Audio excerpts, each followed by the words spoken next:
Hi, I'm Maya from Bookworm Dreams and welcome to a new video. This is part 2 of my February wrap-up. In the second half of the month, I read 10 books. Most of it was some kind of romance.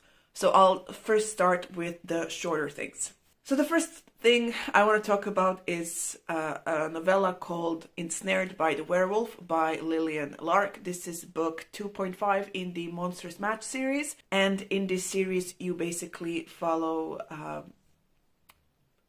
women, some witches, some not. No, most of them are witches, if I remember correctly. Yeah, basically finding their mates or whatever in other various supernatural creatures. So as the title says, in this one we follow a werewolf who is actually stuck between his human and wolf form, and he goes and finds help from a witch called Belinda. And when they meet, they both recognize themselves as mates but don't say anything to the other. And from there on, stuff happens. My biggest problem with this story was, first of all, I didn't like it. Second of all, it was the thing with this was that it was very short. I mean, it was under 100 pages. I'm not sure if that even counts as a novella, but since it was under 100 pages, you had to have like this whole relationship sort of progress from them meeting, then sort of falling for each other, and having this fallout because there is a rejected mate trope in this one, and then in the end sort of coming together. And it was not done so well. The writing was very distracting, and the sort of melodramatics of the whole thing, that I just couldn't enjoy the fun part, which is the smut of these kinds of stories. So yeah, I did not like it. I think this is my least favorite of the Lillian Lark stories that I've read. Then I read 2 books in the Ristaverse series by Ruby Dixon. The first one is When She's Lonely, and the second one is When She's Pregnant. So in these 2 books, in this whole series, basically, you follow human women who have been sort of rescued from whatever situation they find themselves in. Most of them have been kidnapped by other aliens and sold into slavery. So when they are rescued, they're put in this planet called Rista, and there they are given a farm to farm and whatnot to sort of have a way to support themselves. And, you know, in each story we follow as each of the women find their alien partners through various situations. So When She's Lonely, basically we follow a woman who has a secret, and when you find out the secret, you find it a bit lacking. I'm going to spoil this for you because it was like, you find out from the beginning. So Ashley actually is hard of hearing, and to compensate for that, she basically, I mean, pretends to be stupid. People think that she's stupid because, like, she doesn't pay attention. It seems to them that she doesn't pay attention, that she doesn't, you know, want to hang out with people. And when she basically comes across this constable, they have like alien constables that come around and check if they're okay or not. There's a constable one that she meets who figures out that, you know, what's happening with her, and kind of blackmails her into going out with him, and from there on their relationship starts and whatnot. And you sort of see Ashley dealing with, you know, her own kind of trauma and trying to figure out how to survive here. And in the second one, When She's Pregnant, basically, what's the girl's name? Naomi. Naomi wants a baby, and she basically saved all of her money to give to the doctor so she can have like a fertility shot, because, you know, humans and aliens don't really biologically match, sort of, so you need a little bit of help. So she got herself a fertility shot, but the person that she was going to have a baby with sort of flaked on her. So she goes to the constable office and finds the alien whose name escapes me right now, and basically they get it on immediately. And from there on, their sort of relationship develops as they figure out, you know, she's going to be pregnant or not and stuff. I mean, these are, for me, popcorn reads that I just read for, you know, a palate cleanser between all the other stuff that I have to read. I mean, it's short, it's fun, it's funny, and just they're really fun books to read. Then the last short thing I'm going to talk about is an Andrew Rove book, my first one, called How to Defeat the Demon King in 10 Easy Steps. So this is my first lit RPG or game lit type of book, where basically these are kinds of books where the game mechanics are part of the world, and the characters in this fantasy world are aware of the game mechanics. So if you're not familiar what that is, so basically if you've played any kind of adventure or a quest game. You have your character, you pick like what type of skill they have, so you have to do tasks to up your skills. So you gain experience points, you have mana to do magic and stuff. So this book is actually a parody of The Legend of Zelda, Final Fantasy, and something else. Dragon Quest. None of the games which I've played. I understand how gaming works and how those games are played. In this world, basically, every 100 years there's a Demon King who basically starts conquering the world. And every 100 years a hero emerges to sort of save everybody. And it's been 23 years since the last Demon King rising happened, but there's a new Demon King who has already sort of conquered half of the world. So, and the hero is not like anywhere near of being known or being discovered. So we follow Yui Sho, who takes it upon herself to become the hero, and basically starts from a very interesting position, because the sort of skill that she picks for herself is to basically be the dude with the backpack. If you've watched Jumanji, then like Kevin Hart played the dude with the backpack who has all the inventory. So she goes on this quest to become the hero and defeat the Demon King, and she does it by doing some very interesting tasks. She goes against the grain. She doesn't follow the sort of logic of a hero, or like how heroes are supposed to be like noble, and they're supposed to like have specific skill sets, and they're supposed to wear green and whatnot. She just basically goes on this quest to defeat the evil, but also do it her own way. She creates these interesting and hilarious situations because she gets a friend to quest with, and the entire time this friend was like, that's not what a hero is supposed to do. Like, are you sure you want to do this, because this is against everything? And it creates such hilarious situations. So this is really great. This is I think only available on audiobook on Audible, so if you get a chance, please do give it a try, because it was really, really fun. Okay, now let's go to the longer things that I've read. So first book I want to talk about is On the Edge by Ilona Andrews. This is book 1 in the Edge series. This is an urban fantasy series, and this is actually a reread for me. I read the first one like a million years ago, and I want to finish the series this year, so I reread the first one. This is the world in which we have the Edge, the Broken, and the, what's the other thing? The Weird. So the Weird is the place with magic, where you have aristocracy ruling with their magic, ruling over everyone. Then you have the Broken, which is like the regular world without magic, and the Edge is like between those two worlds. So in this book we follow Rose. So Rose lives on the Edge, and throughout her schooling she's been teased by everyone, because her family is kind of messy beyond belief. So in secret she started working on like her one, I don't want to say magic trick, but at high school graduation every student has to show like their thing, like they can a way to their little piece of magic that they can do. So you basically flash. I think it's called flashing people, because it's made of light and whatnot. So Rose basically spent a lot of time practicing her flash thing, and when she did it, it showed everyone that she's very, very powerful. So powerful that she might be like, people started thinking that she might be an illegitimate child of one of the aristocracy who has the greatest amount of power. So this put her in a very, very difficult position, because everyone just was just like, oh, you're going to have to marry into our family, so blah, blah, blah. You can share the power and whatnot. So people first started asking, then they started telling, and then they started getting violent, which, put her in a very, very awful position. Then she was abandoned by her mother and her father, and then she's been left to take care of 2 younger brothers. And she basically works a minimal wage job in the Broken, and basically tries to survive and avoid all these people who are trying to basically take her and make her life horrible. So one day, while driving her brothers to school, she sort of comes across this dude in the middle of the road whose name is Declan Cameron, and he turns out to be one of the Blue Bloods from the Weird, and he's there to deal with some mysterious evil thing that has appeared in the Edge. So if you've read anything by Ilona Andrews, then you know that the main plot of the story is always, to me, is always very interesting. There's, various world building elements that are always explained.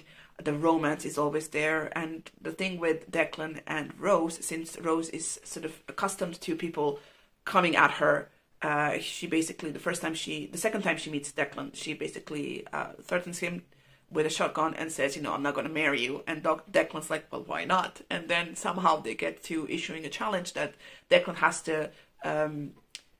to complete 3 challenges, 3 tasks that Rose sets. And when he does, then she'll marry him. And, it turns into a very interesting dynamic in their relationship. And, since he's from the weird, he's not accustomed to stuff in the edge or in the broken. So she helps them out there. So there's a bit of fish out of water situations there. But yeah, it's I always enjoy Ilona Andrews' writings. And I'm going to continue with the series because this was really a fun read. Then I read Hunt the Stars by Jesse Mihalik. I'm not sure how to say the author's name. So this is a sci-fi space opera romance. Very cozy. I was very surprised with how cozy this was and that I actually enjoyed it. So in this story we follow Octavia and her tight-knit group of bounty hunters and smugglers and whatnot. Whatever they do, whatever needs to be done. And they are hired by a dude called Fletcher something. Torrin Fletcher. So Torrin Fletcher is a former general of this sort of alien army. They're humanoids, but basically they're like Octavia and her people, but they have like they have powers. So he and his group of people hire Octavia and her group of people to find something that was taken from his home. Now the thing is that Octavia and Torrin used to be on different sides of a war that recently ended.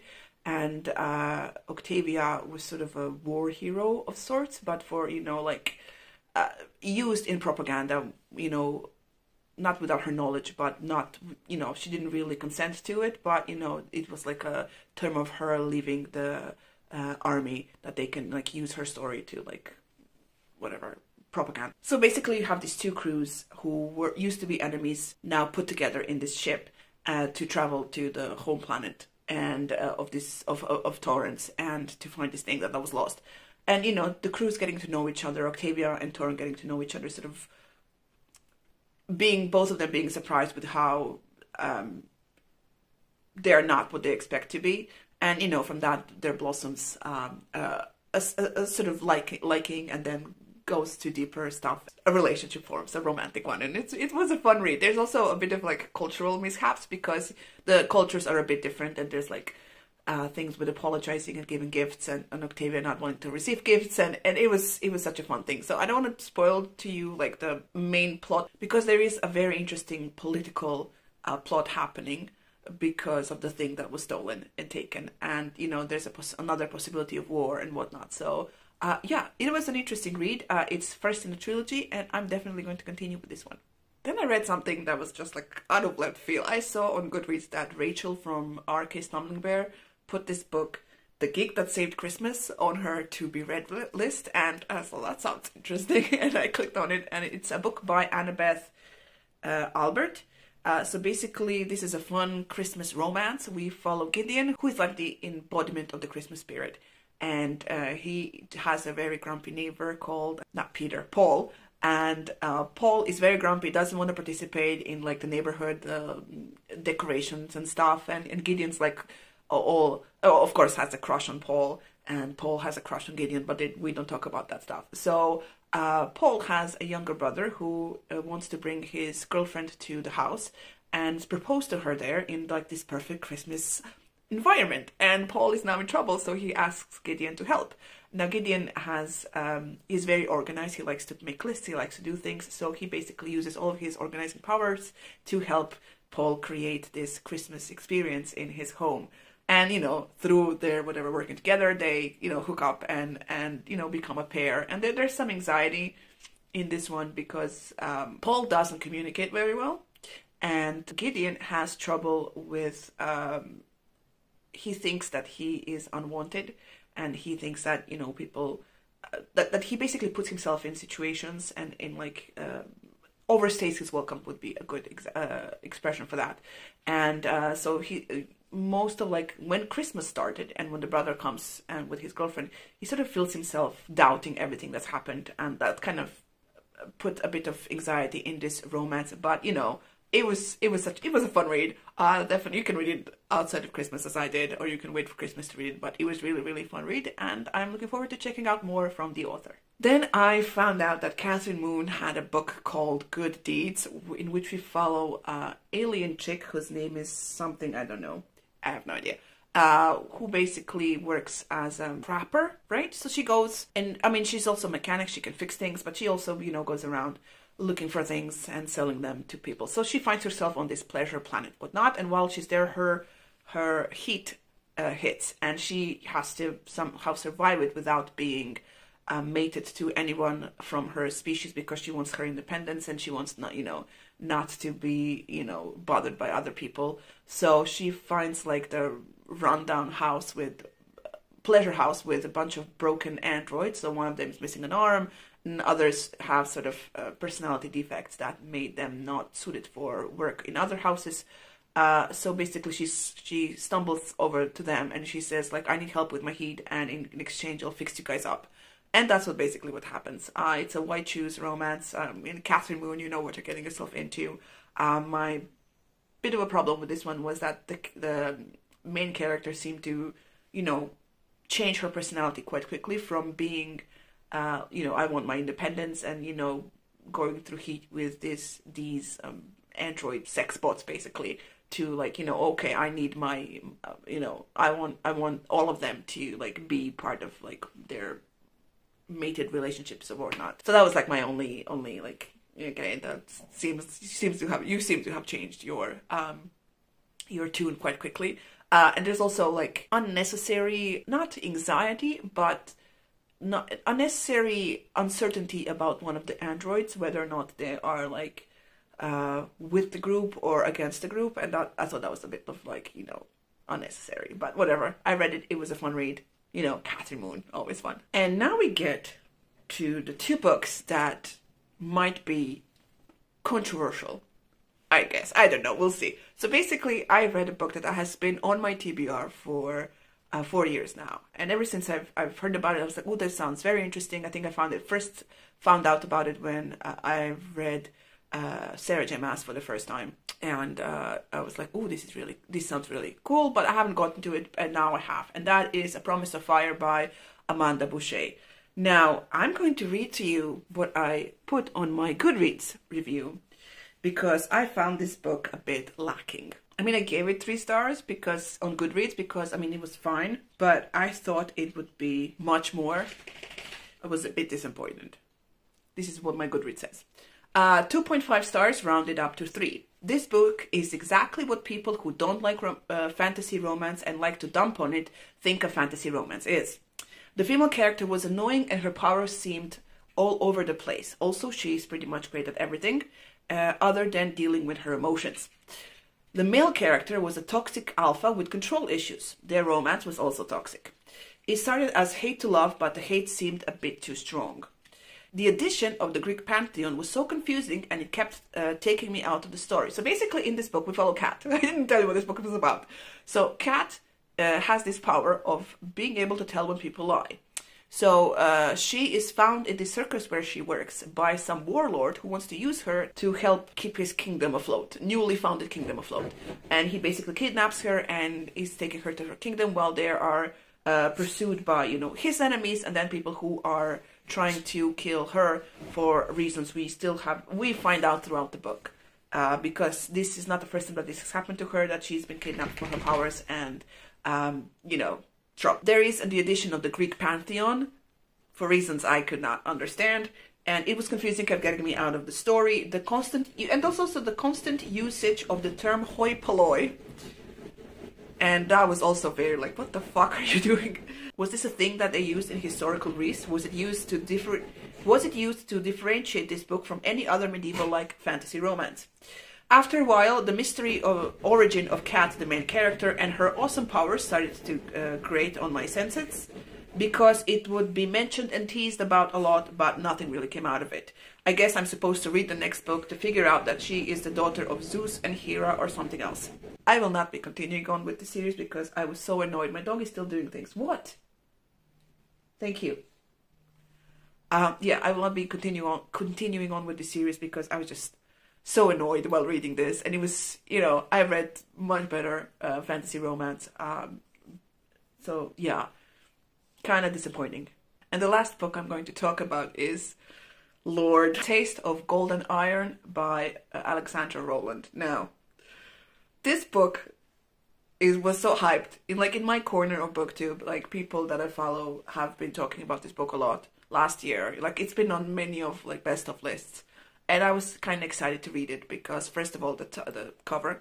Second of all, the plot seemed very interesting, but it was also very misleading. Okay, so basically in this plot we follow a prince in this like Ottoman Empire inspired world. He basically has been suffering panic attacks for a little while and has this sort of lover slash bodyguard person that he hangs out with, and because of his sort of panic states and his general anxiety, he has somehow convinced his bodyguard that he is in mortal danger from his sisters, the Sultan not husband, but he's basically the father of her new baby. And one day they go on a hunt, and when the prince falls off his horse, the bodyguard seems to think that he was under attack, and he and like their retinue attack people, and people get killed. There was never a point when the prince was in danger. So the prince has now royally fucked up, and he's sort of been put aside and out of sight, basically,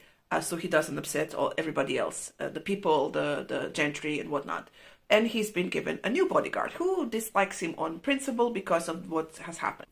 And also there is like a counterfeit case that's happening of people counterfeiting their money and using it. And now the prince and the bodyguard sort of work on this case. Now, if you look at the cover, you might assume that this is a romance. And technically, it is a romance. But the romance part of this whole thing happens at the 70% of the book. Before that, we have our prince sort of working on this case, but mostly worrying about what everybody else thinks of him. We have several personality changes for all of the main characters. So like the first bodyguard starts like a sycophant of a sort, and then turns into like the gay best friend, and then switches from being sort of deferential to our main character to being overly familiar, but not in like, you know, we're lovers, but in like, and shocking for basically just, you know, shock's sake, nothing like, it was very jarring. Also, the new bodyguard that comes along, you know, he starts being very, very taciturn and just kind of rude to the prince, very gruff in his dealing with the prince, from cracking jokes, and it's cracking jokes and being like enamored and in love and whatnot. It wasn't like, okay, I've now gotten to know you and, you know, I'm gonna open up more, but it wasn't like that. It was more, you know, abrupt and jarring, and that was kind of like getting me out of the story because I kept wondering like what the fuck is happening. And then there were so many fanfic tropes here that it seemed like the book was confused with what it is or what it wanted to be, because it started very dangerous and very serious toned to later turn into this like light-hearted adventure. Basically the case that we followed throughout most of the book, this counterfeiting case for example, gets solved fucking off page, and it turns out that the bad guys just turned out to be this comic relief villains, like those two dudes from Home Alone. And it was so like, I was so frustrated with reading this. The tone shifts from serious to funny in the middle of the book. The characters keep changing personalities. Then there were like other things that bothered me, like the prince. How does the prince, who is like now third in line, how does he not have a coping mechanism with his anxiety? Now this might be, I might be talking out of turn because I don't deal with anxiety. I don't deal with panic attacks. It sort of seems logical to me. That might not be true, that if you are third in line and you are kind of known for, you know, reading and wanting to learn stuff, and you are sort of surrounded by the best doctors of that time, that you would sort of try to figure out what was happening and not just assign all of this to being a coward. And whenever you had a panic attack, you'd be like, oh no, I'm just a coward and don't worry about me, and you know, just leave me alone while I, while I suffer through this. So yeah, I was not so enamored or gripped by this story as everybody else seems to be. So I guess my biggest problem with this book was that I didn't get what I was sold. by the cover and by the summary. And yeah, I was hoping to read something like Winter's Orbit, but I basically got, what was the other one? Oh my god, Ocean's Echo. Yeah, but the romance wasn't all that great, and the fanfic tropes just kind of had my eyes rolling. Because fan fiction is supposed to be ridiculous, you know? It's supposed to be, oh, we have to get married for reasons. Oh, we are about to get discovered. Let's, you know, kiss and whatnot, so people think we're lovers. And, you know, it's supposed to be ridiculous, and it's supposed to be kind of out there, and not, you know, I guess, not what I wanted to read in this book.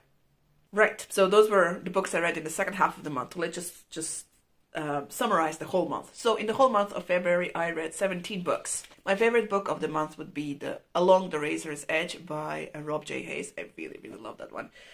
With, of course, I want to have two honorable mentions, one being Hunt the Stars and the other being On the Edge. They were really, really fun books that I enjoyed reading. My worst book would be Ensnared by the Werewolf, because it was so bad. It was bad. And my most fun book that I read this month would be How to Defeat the Demon King in 10 Easy Steps, because it was such a fun read. I really, really enjoyed it. So if you have read any of the books that I have and you want to share your thoughts, please do so down below in the comments. There are some links in the description box for you to check out. If you like this video, please press the like button. If you haven't already, please subscribe to the channel. Thank you so much for watching, and I will see you in the next video. Bye! And now, a parting image of my freshly haircut dog. Hello.